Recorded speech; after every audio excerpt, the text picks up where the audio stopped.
Today's podcast is brought to you by StrongHeartAcademy.com, where no heart is no victory. We are also brought to you by BJJ to go.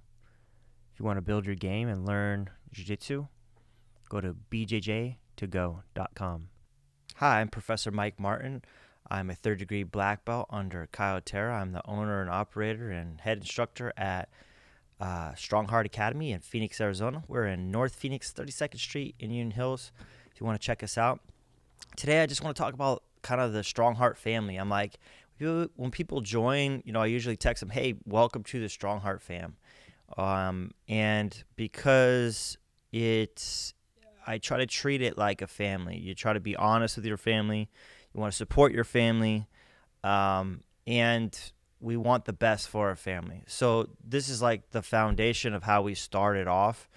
And I've had students leave the academy. Recently, we've had some people come back after like 3 years. And, I always tell them, like, the door is open. If you have to, if something happens where you have to leave, maybe you move even, and then you come back, like, don't think that the doors aren't open. It's kind of like family members. You have a falling out. You love to have them come back. And, people don't like to say the prodigal son. The prodigal son is like the son did something wrong. But really, I think that story is about how happy the father is that the son came back. And not that, like, I'm the father of the school, but, like, I am the owner of the school. And I do kind of try to look after everybody like a father, I guess. But I don't think of it as much like that as like a group together. And there's so many aspects of Strong Heart that we try to add in to make you feel like you're part of this group, and just the amenities of our academy too. So, where maybe you are working out at a gym and you want to get rid of your gym membership, you just want to do jiu-jitsu, you could do both. There's plenty of people to do both. But we have a weight room here, a really nice weight room that has bench, squat rack, plenty of dumbbells, row machine, assault bike, kettlebells. We got a slant board. We got. I mean, everything you need to get in shape or build muscle, protecting your joints during jiu-jitsu. And we allow our students to use this during office hours. We also have a shower, especially for the people in the morning that want to train. And they go right to work. We have a shower. Hey, jump in the shower. All we ask is you bring your own flip-flops, own soap, and own towel, just like you would go to, a gym, actual gym. We call it an academy where we train, but we want the amenities so that you feel comfortable, coming here and that trying to build that value for everybody. And then we also have our online training that has access. So everyone is on board. Everyone knows our curriculum. So many schools, which is surprising, have no curriculum. I would always say, like, if you're going to try out a school, ask them, do you have a curriculum? And they're like, what, do I get access to the curriculum? Do I know what we're going to be learning? Think about, like, when you join college, you have a syllabus. It's going to go over what you're going to learn for the semester. And similar with us, we have PDFs. It's going to go through the curriculum, but then also you have videos that are associated with that. So every week, on the beginning of the week and the end of the week, what we're doing. We generally going to do offense and then defense. And then you have video access. On top of that, we have separate videos for kids. So, I had this idea during the pandemic that, kids want to watch kids do things. When I was a kid, I didn't want to watch shows about adults. I wanted to shows with kids in them. So I thought the same thing with the learning process is like, my own kids, I had them go over the videos and I taught them in the videos so that kids can watch kids doing all the techniques that they'd be learning. And then even below that is another curriculum that's just specifically for the really little guys.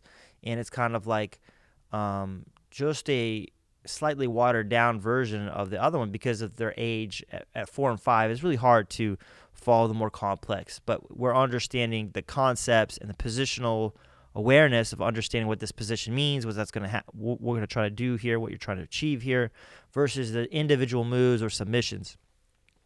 the goal is knowledge, and that you feel that you're getting the value of the knowledge and that you are learning and progressing. And I found, like, when I first started jiu-jitsu, I was so frustrated that I didn't, I would learn an arm bar, and then we wouldn't learn an arm bar for a while and had no way of knowing, and it was less helpful. And so, we drill arm bars every day, first of all, as a warm-up, just to understand the movement of your hips, controlling your opponent, and that the reps that you can pull it off when you're doing it live, just so it's so often we do it. It's a valuable move that works gi or no gi. But then I also instilled in our school, like, cooperative. So our advanced students know if someone's, having trouble, they're like extra instructors. They're not instructors, but they are willing to help out. Not just like, you got to learn on your own. When I started, I didn't think that the environment was conducive to learning, and no one tried to help me. It was more like, if you were tough enough and you lasted, then okay, now you're a part of the deal. But even then, they didn't really want to help you, because everyone wanted to beat everyone. It was so competitive that we were just trying to beat everyone. And I'm a competitive person too, but I always felt like rising tide lifts all ships. So I don't hold techniques back from anybody.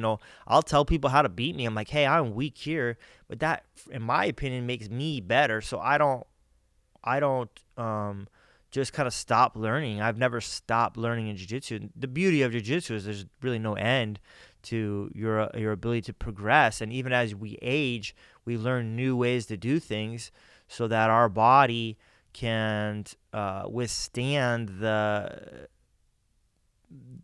difficulties of jiu-jitsu and going against younger opponents and things like that. It's not like the end. Oh, I'm old, I can't do it. This is not the truth. You just change the way we do things. And I have so many people that are more advanced in my academy, so many black belts too, but even the upper belts, the brown belts, the purple belts that are willing to help out. When someone new comes into my academy, I'm always telling them, I assign them someone to help them. And nobody ever complains like, oh, I think they take it as like, hey, Mike thinks highly of me that I'm able to help someone else. And I think that's a great thing. The way to look at it is like, oh, well, I'm good enough that I can assist and help out. And I'm going to walk around, and the instructors are going to walk around and help out too. But it just helps, there's only so many people in class, and making sure that everyone's getting an understanding of what we're doing. And it's the number one thing. You're here to learn. It's an academy, not a gym. I don't call it the gym, I call it the academy or my school.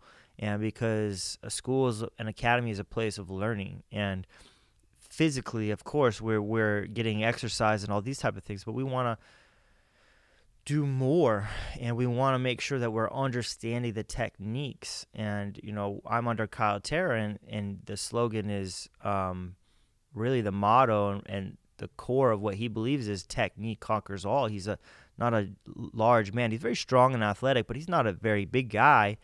He competed for years as a rooster weight. So that's the smallest weight class in Brazilian Jiu-Jitsu. And, he proved that technique conquers all. So in order to do that, you need to understand the technique. So that's why our online training, you think, is so superior to everyone else, and it costs nothing. So every month you'll get all access to what we'll be teaching on the curriculum for the month. Now, if you want more, we have BJJ to go. And that's going to teach you anything you want to know at any point, and you have access at any point to do that. But just in the beginning, if you're just trying to understand it's a lot of information. We don't want to information overload you. So we're going to give you a month at a time.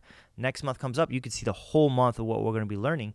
And then if you want more, we have a really great online training program called bjj2go.com, and that's going to teach you, that gives you access to more advanced techniques, but also like just any month and any specific technique. Our curriculum will show you like how the whole class is going to go, our warm-ups, our takedown drills, our armbar drills, our passing drills, and then the techniques we learn for the day.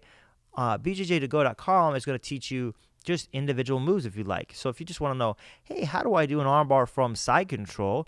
You have access to that. How do I escape X position, and you have access to that. And then the more advanced guards as well. So we want to make it an environment conducive to learning, and we give you as many options as possible. Also, all our training is unlimited. So when you're paying for the classes, so many academy goes, you can only twice a week. And I think, when you're a beginner, it's good to train twice a week. Set your days. Okay, I'm going to be here Monday, Wednesday, Tuesday, Thursday, whatever it is. But if you want to add more days, we don't charge you more for more days. It's unlimited. It's what you want to do. If you can do more days, so we want to give you that value in my academy, because so many gyms don't do that. And we want to differentiate ourselves from all these other gyms around us. And it's just another reason why the Strong Heart family is, I think, so much better than everyone around us. Just our access to mat time and instructors, the curriculum, all these things, add up to just a far superior academy, in my opinion. And then, we have these, the podcasts that you're currently listening to, AZ ADHD podcast, and so many of the videos are talking about jiu-jitsu and our academy and things we're doing. Especially lately, I've been doing way more for our academy, but I've talked to many different people in different backgrounds, missionaries. I've talked to doctors. I've talked to just really interesting people, and so you just have access to that too. Just another kind of thing inside. We have our store here that you can, if you want to buy gis, you don't have to buy gis, which is another thing that our academy, I think, differentiates from some of these other academies where they force you to buy their equipment. I want you to want to buy our equipment because you're a part of our team. Like I tell people all the time is like, my sports friends, and I love the Suns, but I never say, the Suns, like, we did this, we did that. I'm like, you're not a part of the Suns. But when you're at a Strong Heart, you're a part of our academy. If someone wins a tournament, like, you're a part of that, like you can say, hey, we did great at the tournament, and so when you're wearing that t-shirt, you are a part of the team. Where, like, if I wear a Cardinals shirt, I'm not a part of the team. I'm supporting the team by financially giving them to. But when you're wearing a Strong Heart shirt or whatever it is, a gi, patches, hoodies, I mean, we have so much stuff, cool stuff, stickers, you're supporting the team that you are on. It's like when you're in high school or college, when you go to ASU, you go to U of A, you're wearing the Wildcat shirt. It's like, well, I'm a Wildcat. I go to U of A, or I'm a Sun Devil. I'm part of the Sun Devils because I went to ASU. It's like that, and it just thinks it's more inclusive that way, and to understand that concept of like being a part of something, and being part of the Strong Heart family, as we say. And so hopefully this helps you out. We also have all our social media things, strongheartacademy.com. Strongheart BJJ on Instagram, and then we have Strongheart Academy on Facebook. And then we also have our personal groups, closed groups that are only for students on Facebook, for kids and for adults. We try to keep that separate. And I put a lot of information on there too. I'm trying to always share, my love for jiu-jitsu, and help you guys feel more inclusive to our academy, and feel like the family. We had a kid, I had one of my students. He just came back, and he's been bringing his baby. He has a new baby in, and it's just like, that's just a part of the family now. I'm happy for him, and he's married and he has a baby. And then we have another, young lady. I remember when she started, she was a teenager, and now she's married and she has a kid, and she has another kid on the way. And, that's such a beautiful thing. I'm so happy for her and her family. And that's what we want to keep. We want to keep the family, as, supporting each other and rooting for each other. I want to be rah-rah for my family and my friends. And, so that's what I'm saying. When you start here and I say, welcome to the Strong Heart family, that's what I'm talking about. And you don't have to be in it, if you just want to show up and train, that's fine too. But know that there is a support team here that wants the best for you. regardless. And then all the amenities are up or have access. You have access to the shower, the gym, the online training, and then of course our store. And all our social media too, so we can share things and share ideas with each other. People share moves with me. I'm like, oh, that's cool. I've never seen that before. And we can come in and work on it together in the academy. So I hope that helps to kind of explain kind of the atmosphere of Strong Heart Academy and why I like to call it the Strong Heart fam or Strong Heart family. And hopefully we'll see you guys on the mat. Peace. Let me talk for just a second, help me feel that sense of rhythm. Find the meanings in our bearings and discover this position as a stage along the way. Another rung to the ladder, either stalling or you're climbing, and I'd rather be the latter. Instead of getting fatter, let the footsteps resume naturally.